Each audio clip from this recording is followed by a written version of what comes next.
আমাদের ভবিষ্যৎ কর্মপদ্ধতি নির্ধারিত হবে আল্লাহর রাসূলের সাহাবায়ে কেরামের আদর্শে।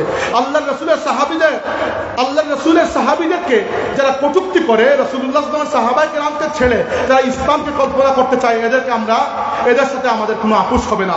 রাসূল সাল্লাল্লাহু আলাইহি ওয়াসাল্লামের জানবাজ সাহাবীদের অপরিসীম ত্যাগ এবং প্রতিজ্ঞার পরে এই দুনিয়াতে আমরা ইসলাম পেয়েছি। আল্লাহর রাসূলের সাহাবীরা ক্ষুধার জন্য কষ্ট করেছেন বলেই আমরা ইসলাম নিয়ে বড়াই করতে পারি।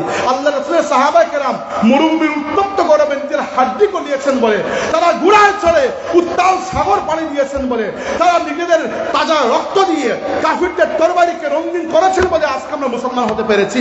এজন্য আমরা এই মাহফিল থেকে খুব স্পষ্ট করে নিজের পরিচয় দিচ্ছি, আমরা কারা।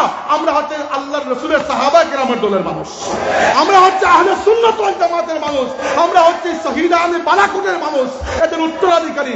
ফুলতলি কাফেলা, এই কাফেলার শেকড় অনেক মজবুত। শাহজালাল রাহমাতুল্লাহ আলাইহির তরবারির উত্তরসূরি আমরা, সৈয়দ আহমদ বেরলভী রাহমাতুল্লাহ আলাইহির বালাকোট সংগ্রামের উত্তরাধিকার আমরা হোসেন রাদিয়াল্লাহু আনহু শাহাদাতকে বুকের মধ্যে অনুপ্রেরণা হিসেবে জায়গা দিয়েছি।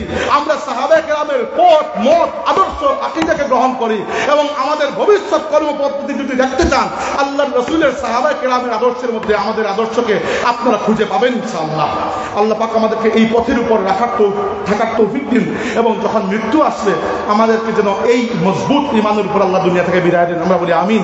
আকুলু কাওলি হাযা ওয়া আস্তাগফিরুল্লাহ লি ওয়া লাকুম ওয়া লিসাইরিল মুসলিমিন ফাস্তাগফিরুহু ইন্নাহু তাআলা হুয়াল গফুরুর রহিম।